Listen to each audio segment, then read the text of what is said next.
Imagine being told that a treatment you desperately need is too risky, only to discover years later that the risks were overstated. This is the reality millions of women have faced with hormone therapy for menopause. But now, the tide is turning.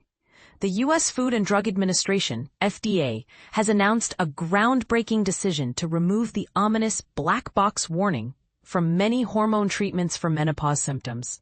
This move is expected to revolutionize how women manage menopause, offering them more options and potentially sparking a surge in prescriptions.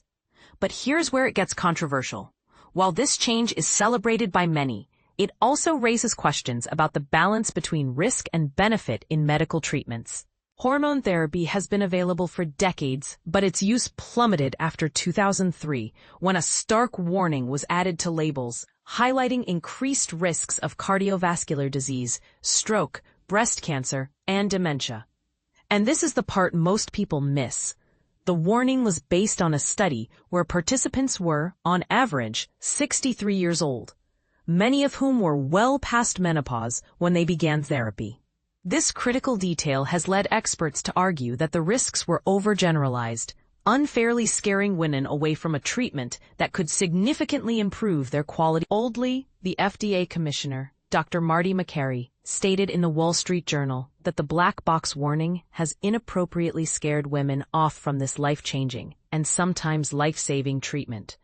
This strong stance reflects a growing consensus among experts that the benefits of hormone therapy, when used appropriately, far outweigh the risks. The black box warning, the FDA's most severe alert, has loomed over menopause treatments since 2003.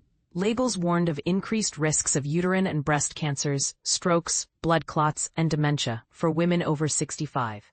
But recent analyses of the Women's Health Initiative, the study that initially raised alarms, have shown that when hormone therapy is started in younger women or those closer to menopause, it can safely manage symptoms like hot flashes and sleep disturbances, provided there are no specific contraindications. Here's the kicker. Some doctors are still advising against hormone therapy, citing outdated fears of cancer. Dr. Erica Schwartz, a leading internist, passionately argues, not only will women not get cancer, the hormones will protect them from cancer. We have the data. This counterpoint challenges long-held beliefs and invites a much-needed discussion about the role of hormone therapy in women's health. The FDA's decision follows years of advocacy from experts like Dr. Schwartz. Joanne Pinkerton, who pleaded, "Please remove the box label, and please stop harming women." It also aligns with a broader movement across 19 states to improve menopause care through legislation focused on insurance coverage, education, and workplace policies. Jennifer Weiss-Wolf, a menopause advocate, notes that this shift is part of a loud and proud movement demanding equitable and accessible treatments. But let's not forget the bigger picture. Dr. Jane Morgan, a cardiologist, highlights the critical role of estrogen in the body, comparing it to the fuel that drives our body. When estrogen levels drop, it's like a car sputtering.